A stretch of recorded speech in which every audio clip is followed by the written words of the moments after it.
आज मकर संक्रांति के भोज के लिए हमारे अपने यहाँ चेतनानंद जी के यहाँ आए हम लोग, और बड़ा अच्छा लगा। ये मिलन समारोह होना चाहिए, समाज में सबको मिलजुल के रहना चाहिए। और दही चूड़ा के साथ आज जो पारंपरिक जो चीजें था और मिथिला का जो खिचड़ी, वो बड़ा अच्छा रहता है। और यही बहाने हम सब लोग को मुलाकात होती रहती है और समाज में सौहार्द ऐसे ही बनते रहना चाहिए। और खरमास खत्म हुआ, उसी तरह सबके परिवार में, समाज में भी खरमास खत्म हो, हर चीज अब आज से शुभ हो।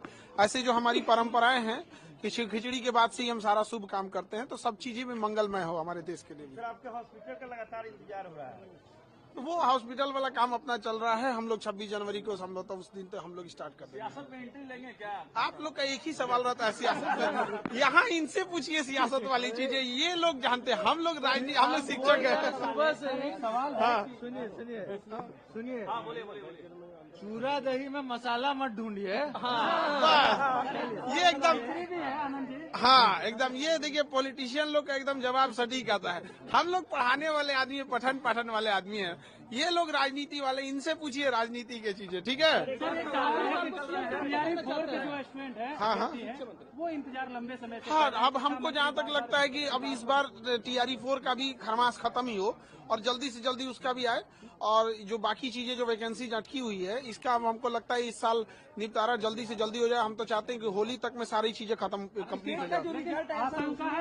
इसमें तो थोड़ा सा अभी, इसमें तो आयोग को और थोड़ा सा, मतलब हमको जहाँ तक लगता है कि जो पार्टिसिपेंट है उनसे भी एक बार कंसर्न करके चीजों को डिसीजन लेना चाहिए। कई बार क्या होता है ना कि जो आयोग है उसको ये कंसर्निंग, जैसे स्टूडेंट है जो उसमें अभ्यर्थी है या जो पहले से जो एक्सपीरियंस है, उनसे अगर राय मशवरा करके डिसीजन लिया जाए तो ज्यादा बेटर आता है। सवाल है कि TRE-4 के स्टूडेंट कह रहे हैं कि इस बार कम वैकेंसी आएगी, ज्यादा आनी चाहिए। इस पर आपका क्या कहना है? 1 लाख की है, 26,000 वैकेंसी आ रही है। अब ये तो हम शिक्षा मंत्री ज्यादा बेटर बता पाएंगे, लेकिन अगर जो बोला गया है ज्यादा आने के लिए तो बेहतर आना चाहिए यहाँ पर। सर, अगर नहीं आते हैं तो क्या सड़कों पे, अभ्यर्थी ने अल्टीमेटम दिया है कि सड़कों पे उतरेंगे? अब ये तो हमको जहाँ तक लगता है कि गवर्नमेंट को इस पे वैकेंसी लेगी लोग यहाँ पे ज्यादा। समृद्धि यात्रा पे जा रहे हैं। तो ये आप जाके वहाँ से पूछिए, हमारी यात्रा थोड़ी है भैया। अब हम हमसे पूछ रहे हैं। अच्छी है, समृद्धि यात्रा है, बिहार समृद्ध हो। एक्शन में दिख रहा है लगातार। तो ये आप लोग बताएंगे ना कि एक्शन में दिख रहा है कि नहीं। हम लोग तो पठन पाठन वाले आदमी हैं, हमसे पढ़ाई लिखाई वाला बात करते हैं, ठीक है। सड़कों पर संघर्ष करेंगे, सांसद छात्रों के साथ संघर्ष करेंगे। आप दही चूड़ा के भोज में चेतनानंद जी के आए थे, क्या कहिएगा? मकर संक्रांति की ढेर सारी शुभकामनाएं सारे देशवासियों को। और मकर संक्रांति के दिन सब लोग मिलजुल कर एक दूसरे को दही चूड़ा और खिचड़ी खिलाते हैं। हमारे यहाँ तो यही परंपरा है। और मिथिला में तो खास करके वहाँ तो दही चूड़ा डेली ही खाया जाता है, तो स्पेशली खिचड़ी चलती है वहाँ पर।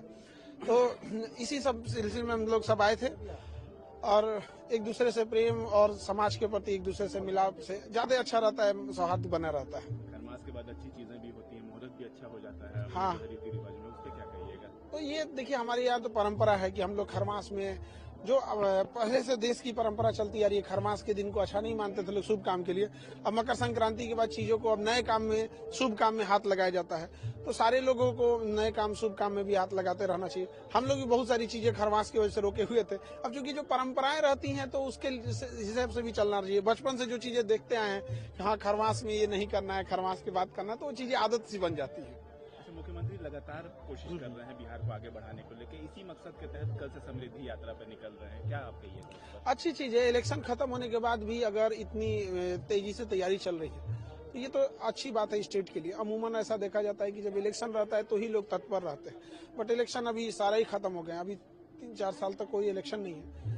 तो अगर समृद्धि यात्रा निकाल रहे हैं तो और अच्छी बात है। वहाँ पे लोगों को रूबरू होंगे, जो समस्याएं उससे डायरेक्ट अवगत होंगे। अब बाकी नीतीश कुमार तो बिहार को 20 सालों से चला ही रहे, तो एक एक अधिकारी, एक एक क्षेत्र को भली भूति पता है। यहाँ पर थोड़ा सा बिहार के साथ प्रॉब्लम क्या होता है, जो कोई भी मुख्यमंत्री रहेगा, या नीतीश कुमार हो या आगे वाले 10 साल 50 साल बाद जो भी है, उसे एक समस्या ज्यादा फेस करना पड़ेगा कि हमारा टोटल बजट का 18 से 20% ही कैपिटल एक्सपेंडिचर के लिए बचता है। बाकी ज्यादा चीजें रेवेन्यू एक्सपेंडिचर और फिक्स कॉस्ट पे चला जाता है। तो बजट जब छोटा हो जाता है और उस बजट का एक फिक्स हिस्सा है कि आपको ये सैलरी में, ये योजनाओं में चला ही जाएगा, तो इंफ्रास्ट्रक्चर के लिए थोड़ा सा बजट जब कम हो जाता है, तो इसके लिए थोड़ा सा सेंट्रल गवर्नमेंट को और अलाइन होकर बेहतर ढंग से थोड़ा बजट देना चाहिए। जैसे सेंट्रल यूनिवर्सिटीज कुछ हो जाए, कुछ सेंट्रल स्कीम के तहत, जैसे एक्सप्रेसवे, जैसे अब देखिए दिल्ली मुंबई हो गया तो राजस्थान से गुजर जाता है, तो ये सब चीजें थोड़ा सा आता है। और छोटा बजट होने की वजह से और इंडस्ट्रियलाइजेशन नहीं होता है तो लोग सेल्फ डिपेंडेंट थोड़ा कम हो जाते हैं, क्योंकि रोजगार का अवसर सीमित हो जाता है। वही अगर देखेंगे एनसीआर, गाजियाबाद और ये सब एरिया वाला या गुजरात वाला,